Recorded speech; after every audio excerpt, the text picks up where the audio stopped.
한 목소리로 크게 읽습니다. 시작. 내가 주의 계명들을 믿었사오니 좋은 명철과 지식을 내게 가르치소서. 고난 당하기 전에는 내가 그릇 행하였더니 이제는 주의 말씀을 지키나이다. 주는 선하사 선을 행하시니 주의 율례들로 나를 가르치소서. 교만한 자들이 거짓을 지어 나를 치려하였사오나 나는 전심으로 주의 법도들을 지키리이다. 그들의 마음은 살쪄서 기름덩이 같으나 나는 주의 법을 즐거워하나이다. 고난 당한 것이 내게 유익이라. 이로 말미암아 내가 주의 율례들을 배우게 되었나이다. 아멘. 오늘 철로 역정 강의 14번째 시간입니다. 오늘 읽은 말씀을 중심으로 해서 고난이 주는 유익이라는 제목으로 말씀을 나누기를 원합니다. 지난 시간에 우리가 이 순례길을 크리스찬이 가던 중에 열심으로 이 아름다운 궁전을 향해서 그렇게 가는 중에 갑자기 길가 담을 넘어온 두 사람을 만나게 되었다라는 이야기를 나눴습니다. 한 사람은 허례고 또 한 사람은 외식입니다. 외식. 이들과 이야기를 나누면서 계속해서 순례길을 걸어갑니다. 목적지를 향해서 이야기를 같이 나누다가 이 두 사람과는 또 이렇게 헤어져서 먼저 이 크리스찬이 더욱더 힘을 내서 힘들고 좁고 고된 이 길을 계속 걸어가게 되는데요. 그런데 이번에는 앞에 큰 산이 나타난 겁니다. 철로 역정에는 hill difficulty, 그러니까 이 고난의 언덕, 뭐 또 어떤 제가 가지고 있는 그 철로 역정 책에는 곤고산, 곤고산, 뭐 고난산, 뭐 이런 식으로 여러 번역에 되어 있는 줄로 압니다. 이 고난의 언덕, 이 고난의 산, 이 험난한 산이 앞에 딱 나타나는 거예요. 그러니까 이 좁은 길이 산을 곧장 이 높고 험준한 산을 오르도록 그 좁은 길이 나 있는 것입니다. 물론 양옆으로 이 평지를 돌아가는 길도 보입니다. 그러나 그 산 정상 부근에 이 목적지 아름다운 궁전이 있기 때문에 그곳까지 가기 위해서는 그 고난의 언덕을 올라가야만 했습니다. 여러분, 신앙생활을 하다 보면 끊이지 않고 계속해서 우리에게 고난이 찾아오는 것을 수없이 많이 경험을 했을 것입니다. 고난을 만나게 되는 원인도 여러 가지고 고난의 모양도 아주 다양합니다. 그러나 주님이 허락하시는 그런 고난에는 다 의미가 있고 그것을 잘 통과할 때 결국은 우리에게 유익이 된다라는 사실을 지난 다음에 깨닫게 되는 경우가 많이 있습니다. 그래서 오늘 본문 71절에도 이 시편 기자는 고난 당하는 것이 내게 유익이라 그렇게 말씀하죠. 오늘 이 시간엔 잠깐 고난 우리에게 주는 유익에 대해서 함께 나누기를 원합니다. 여러분, 고난이 도대체 우리에게 어떤 유익을 줄까? 첫째로 고난은 우리에게 참된 신앙을 배우게 한다라는 사실입니다. 오늘 본문 67절과 68절을 우리가 큰소리 한번 다시 읽습니다. 시작. 내가 주의 계명들을 믿사오니 좋은 명철과 지식을 내게 가르치소서. 고난당하기 전에는 내가 그릇 행하였더니 이제는 주의 말씀을 지키나이다. 고난당하기 전에는 신앙의 길을 바로 가지 못하고 이게 그냥 온전한 신앙 길인가 하고 갔지만은 그릇된 길로 갔다는 겁니다. 그러나 이제 고난이 나에게 바른 길을 깨닫게, 하나님의 말씀을 깨닫게 해주셨다. 그래서 그 말씀대로 살아가게 되었다, 지키게 되었다라고 고백을 합니다. 이 고난이라는 것은 이처럼 신앙을 가르치는 학교 중에 학교다라고 말할 수 있습니다. 히브리서 기자는 5장 8절에 그가 아들이시면서도 받으신 고난으로 순종함을 배웠다 그랬습니다. 히브리서 기자가 지금 누구를 말씀하는 겁니까? 예수님에 대해서 소개하면서 그는 하나님의 아들이면서도, 하나님의 아들 메시아이면서도 지금 앞에 있는 그 고난을 순종함으로 배웠다라고 고백을 합니다.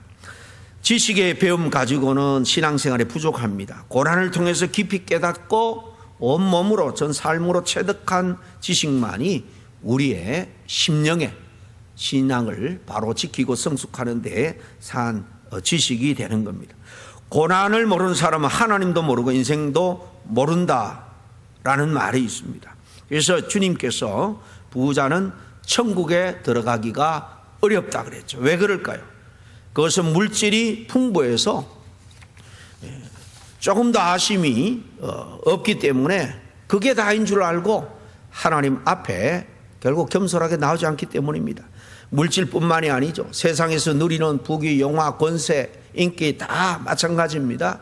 그것이 하나님의 자리를 차지하게 될 때에 우리는 온전히 창조주 구원자 되신 우리 하나님을 섬길 수가 없는 겁니다.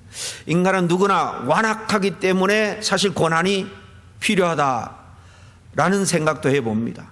고난을 겪어보지 않은 사람은 하나님 앞에 나와도 절실하게 신앙생활을 하지 않기 때문입니다. 그래서 오늘 본문 71절에 고난당하는 것이 내게 유익이라 이로 인해서 내가 주의 율례를 배우게 되었나이다 라고 했고, 욥도 욥기서 23장 10절에 이렇게 고백합니다. 같이 읽습니다. 시작. 나의 가는 길을 그가 아시나니 그가 나를 단련하신 후에는 내가 정금같이 나오리라. 뭐로 주님이 단련하시겠습니까? 고난을 통해서 단련하는 거예요. 고난을 통해서 단련되면은 정말 주님 앞에 인정받는 그런 일꾼으로 정금 같은 존재로 나온다라는 말입니다. 위대한 인물치고 고난을 겪지 않았던 사람이 없습니다. 우리 한국에 큰 목회를 하신 분들 하나같이 보면 다 옛날에는 그 결핵, 폐병이 그렇게 유행했잖아요. 한경직 목사님, 또 그 하용조 목사님, 다 이 큰 목회를 하신 분들은 다 고난을 겪고 고난을 통해서 온전한 신앙을 배운 분들이에요. 여러분, 유명한 베토벤의 운명도 그렇고요, 핸델의 메시아도 그렇고 다 그 곡들이 탄생한 배경을 보면 고난을 겪을 때에 하나님께서 그들에게 통찰력을 주시고 지혜를 주셔서 이 위대한 곡들을 만들게 하셨다는 겁니다. 성경 다음으로 많이 읽혀지고 있는 우리 존 버년의 이 철로 역정을 계속 우리 읽으면서 하나님의 말씀이 어떻게 적용되는가 우리가 살피고 있는데요. 우리가 첫 시간에 철로 역정의 그 배경에 대해서 제가 말씀드린 것처럼 감옥에 있을 때에 존 버년이 고난 가운데 있을 때 구상하고 쓰여진 책이 바로 철로 역정이다 그랬습니다. 모세도 보면 동족을 구원하고자 나섰다가 40년간이나 미디안 광야의 도망자로 고생을 한 다음에 하나님의 부름을 받아서 이스라엘 민족을 구출하는 그런 지도자로 세움을 받게 되는 것을 봅니다. 이방 선교의 중심 인물인 이 사도 바울도 수차례 감옥 생활을 하고 매를 맞고 배고프고 담배가 침몰할 위기도 겪었습니다. 그런 고난 다음에 그는 고난이 단순한 불행이 아니라 하나님의 계획 안에 자기 자신을 단련시키고자 하셨구나라는 사실을 깨닫고 고린도후서 12장 10절에는 내가 약할 때 그때에 강함이라 라고 고백을 합니다. 카이프만 부인이 쓴 광야의 샘이라는 글에 보면은 그 누에고치 아시죠? 실크를 만드는 누에고치에서 나방이 쉽게 나오라고 구멍을 넓게 해주었더니 나방은 쉽게 나왔지만은 그런데 문제는 날지를 못하더라는 거예요. 자세히 관찰하고 연구를 해보니까 그 작은 구멍을 온몸을 통해서 비집고 그렇게 해서 나올 때에 날개가 힘을 얻고 강해지는데 그냥 그 과정 없이 싹둑 잘라서 편안하게 나방이 밖으로 나오니까 날을 힘을 기르지를 못하더라라는 것입니다. 또 이 고난은 겸손을 배우게 한다라는 사실입니다. 오늘 69절 말씀 같이 읽습니다. 시작. 교만한 자들이 거짓을 지어 나를 치려 하였사오나 나는 전심으로 주의 법도를 지키리이다. 교만한 자들이 거짓을 지어서 나를 치려 했다라는 것은 대적들이 자기 자신을 모함하고 멸시했다, 뭐 그런 의미일 겁니다. 사람은 누구나 모함을 받고 멸시를 당하게 되면 견딜 수 없는 고통을 겪게 됩니다. 그러나 그때 이 저자 다윗은 시험에 들지 않도록 전심으로 주의 법도를 붙잡았다 그랬습니다. 여러분, 겸손이 다른 게 아닙니다. 어떤 억울한 일을 당해도 맞대응하고 복수하기보다는 하나님의 말씀을 존중하고 그 말씀을 끝까지 붙들고 순종하는 것이 겸손이에요. 또 한편으로 생각해 보면 여기서 말하는 이 교만한 자, 외적인 대적일 수도 있지만은 그런 대적남이 아니라 이 교만한 자는 자기 자신일 수도 있습니다. 내 속에 교만한 마음이 나를 얼마나 실망시킵니까? 교만하면 반드시 징계가 따르는 법인데, 다른 죄는 하나님께서 두고 보지만은 교만한 적극적으로 낮추시는 그런 모습들을 우리는 많이 찾아볼 수 있습니다. 그래서 교만한 생각이 들어오면 즉시 하나님을 향한 믿음, 은혜를 쏟아버리게 됩니다. 사도행전 15장에 보면 헤롯 대왕의 손자 헤롯이 나옵니다. 그는 이 바울을 박해했던 아그리파 1세, 헤롯 아그리파 1세. 그가 어떻게 죽었냐? 성경에는 교만하다가, 하나님께 영광을 돌리지 않고 교만하다가 충이 먹어서 벌레가 먹어 죽었다라고 말합니다. 교만은 우리 심령을 순식간에 뜯어 먹어버리는 겁니다. 우리가 어떤 경우든지 자신이 뭐나 대단한 사람처럼 그렇게 목에 힘을 주어서는 안 됩니다. 사실 겸손을 깨닫게 하는 것이 고난입니다. 바울에게도 가시가 있었죠. 그에게는 질병의 가시도 있었고요, 또 까칠한 사람들이 방해하는 그런 사람의 가시도 있었고, 정말 원수 대적의 가시도 있었습니다. 자꾸 그를 괴롭히고 찔러댔습니다. 그러나 그에게 이 가시는 교만을 사실 방지하기 위한 장치였다라는 것을 깨닫게 됩니다. 하나님께서 말씀드린 것처럼 귀하게 쓰는 사람일수록 그 고난의 연단이 더 큰 것을 봅니다. 이 사실을 깨달은 욥이 욥기 7장 17절과 18절에 이렇게 말합니다. 같이 읽습니다. 시작. 사람이 무엇이기에 주께서 그를 크게 만드사 그에게 마음을 두시고 아침마다 권징하시며 순간마다 단련하시나이까. 이렇게 그를 크게 만들기 위해서 매일 아침마다 권징하신다는 거예요. 권계하고 책망하고 또 순간순간 단련시킨다는 겁니다. 마치 풀무불 속에서 불순물이 제거되고 순수한 것만 남게 되는 것처럼 고난을 통해서 참 신자로 거듭나게 되는 거예요. 이처럼 20년간 하란이라는 이 고난의 학교에서 배운 야곱이 참 신자, 정말 이스라엘 12지파의 아버지가 되고, 또 광야의 학교에서 배운 이스라엘이 약속의 땅 가나안에 들어가게 되었고, 탕자가 다 탕진하는 그 고난의 학교에서 비로소 아버지의 은혜를 깨달은 것을 봅니다. 고난의 인생을 더욱 명품 인생, 하나님 보시기에 정말 아름다운 인생으로 만들어가는 거죠. 세계에서 가장 유명한 향수 중에 하나가 프랑스제인 샤넬이라고 해요. 샤넬. 제가 뭐 냄새를 이게 샤넬이라 하고 맡아보진 않아서 얼마나 명품인지 잘 모르겠습니다만은 이 향수는 원료가 어디에서 추출되는가 하면은 병든 고래 몸에서 짠 기름을 원료로 한다는 겁니다. 여러분, 우황청심은 잘 알죠? 우황청심을 만들 때 가장 중요한 것은 우황입니다. 우황은 또 어디에서 추출하느냐? 병든 소의 몸에서 이 우황이 만들어진다라고 합니다. 세계에서 가장 울림이 좋은 바이올린은 로키 산맥의 넓고 깊은 계곡에서 풍상을 다 겪으면서 자란 나무로 만든 바이올린이라고 합니다. 그래서 시인은 오늘 본문 71절에 고난당하는 것이 내게 유익이라 이로 인하여서 내가 주의 율례를 배우게 되었다라고 고백하고, 바울은 로마서 8장 18절에 생각건대 현재의 고난은 장차 우리에게 나타날 영광과 좋게 비교할 수 없도다라고 합니다.